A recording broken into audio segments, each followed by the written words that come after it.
구형에 대해서 말씀드리도록 하겠습니다. 먼저 범죄의 중대성 및 재질 분량입니다.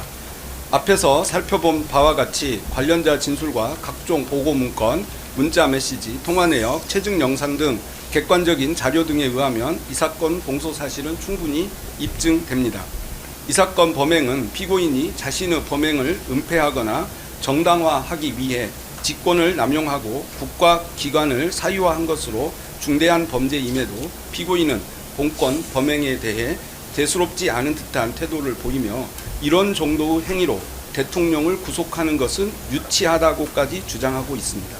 그러나 대한민국의 대통령으로서 헌법과 법질서 수호의 정점에 있어야 할 피고인이 국민의 신임을 저버린 본인의 범행에 대해 부끄러워하고 반성하기는커녕 그 불법성을 애써 감추기에 급급한 모습만을 보이고 있습니다.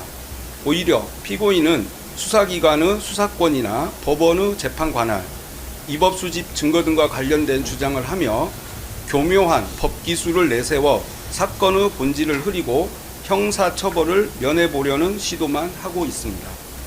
대한민국은 민주공화국이고 모든 권력은 국민으로부터 나오며 대통령의 권한 역시 국민으로부터 부여받은 것으로 권력 분립의 원칙에 따라 입법부, 사법부의 견제와 통제를 받고 행정부 내에서도 각종 절차와 기능에 따라 견제와 통제를 받는 것이 마땅합니다.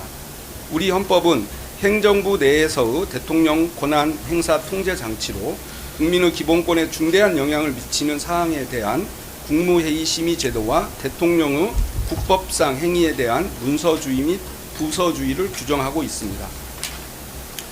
제왕적 대통령제를 바꾼다는 명목으로 막대한 예산을 들여 대통령실을 청와대에서 용산으로 옮긴 피고인이 오히려 제왕적 대통령제를 견제하기 위해 우리 헌법이 마련한 통제 장치를 전혀 따르지 않은 것입니다. 헌법을 수호하고 법치주의를 실현해야 할 피고인이 국민이 부여한 권한을 아전인수격으로 남용하여 이 사건 범행을 저지름으로써 대한민국의 법질서가 심각하게 훼손되고 피고인을 신임하여 대통령으로 선출하였던 국민들은 큰 상처를 입었습니다.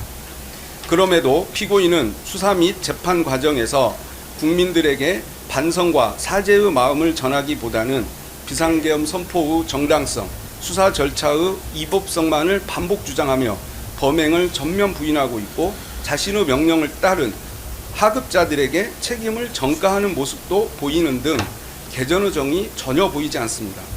따라서 피고인으로 인해 훼손된 헌법 질서와 법치주의를 바로 세우고 다시는 대한민국 역사에서 최고 권력자에 의한 이와 같은 권력 남용 범죄가 재발하지 않도록 피고인에게 법이 허용하는 엄중한 책임을 물어 헌법 제11조 제1항 모든 국민은 법 앞에 평등하다를 실현할 필요가 있습니다.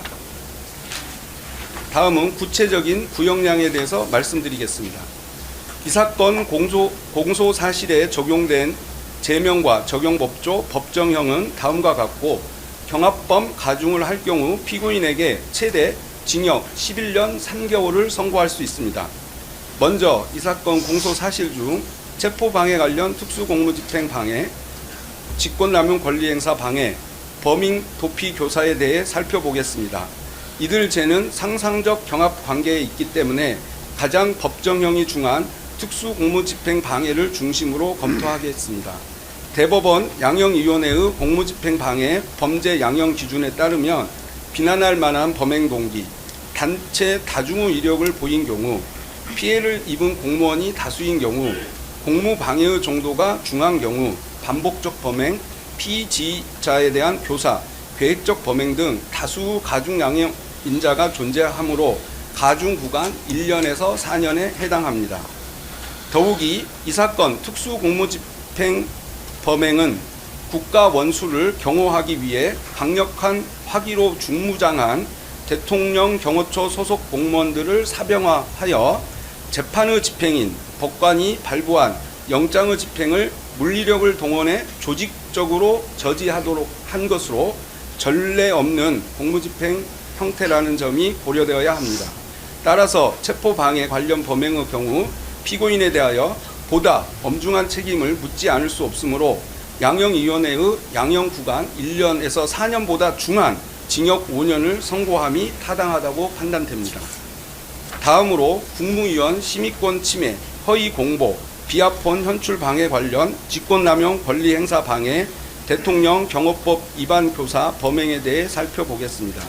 이 부분 범행은 모두 피고인이 대통령으로서 권한을 남용한 직권남용 성격의 범죄들로서 이에 대한 대법원 양형위원회의 양형 기준은 없으나 앞서 살펴본 바와 같이 대통령의 권한 행사에 대한 사전 통제 장치인 국무회의 심의를 무력화한 점, 위헌 위법한 비상계엄을 선포를 호도하고 왜곡된 여론을 형성하기 위해 외신 기자들에게 허위의 사실을 알린 점, 자신이 공범들과 범행에 사용한 비합폰의 통화 기록 등 정보를 인멸하려고 시도한 점, 대통령이라는 막강한 지위를 이용한 범행이라는 점 등 중대한 범죄에 해당한다는 점이 고려되어야 합니다.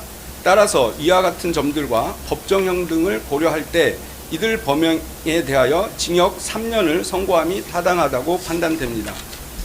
마지막으로 비상계엄 선포문 허위 작성 관련 허위 공문서 작성, 허위 작성 공문서 행사 등 범행에 대해 살펴보겠습니다. 대법원 양형위원회의 허위 공문서 작성 범죄 양형 기준에 따르면 탄핵 수사 절차 사용 등 적극적 목적, 허위 공문서 작성자가 행사한 경우 범행 후 증거 은폐 등 다수 가중 양형 인자가 존재하므로 가중 구간 1년 6월에서 2년 6월에 해당합니다. 특히 이 부분 범행은 피고인이 대통령의 국법상 행위에 대한 헌법상 통제장치인 문서주의, 부서주의를 전혀 준수하지 않았음에도 이를 사후에 은폐하기 위해 허위의 공문서를 작성하여 탄핵 심판 또는 수사 절차에 사용하려고 하였고 이후 문제가 될 것을 우려하여 이를 무단으로 폐기까지 한 것으로 재질이 매우 불량합니다. 이와 같은 양형위원회의 양형구간, 범죄의 중대성 등을 고려할 때 이 부분 범행에 대해 징역 2년을 선고함이 타당하다고 판단됩니다.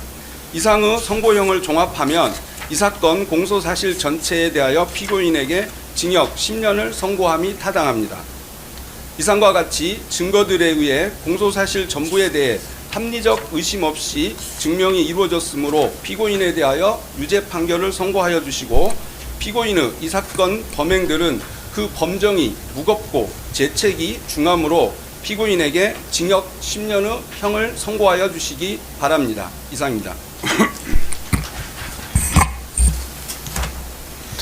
예, 변호인 변론하십시오.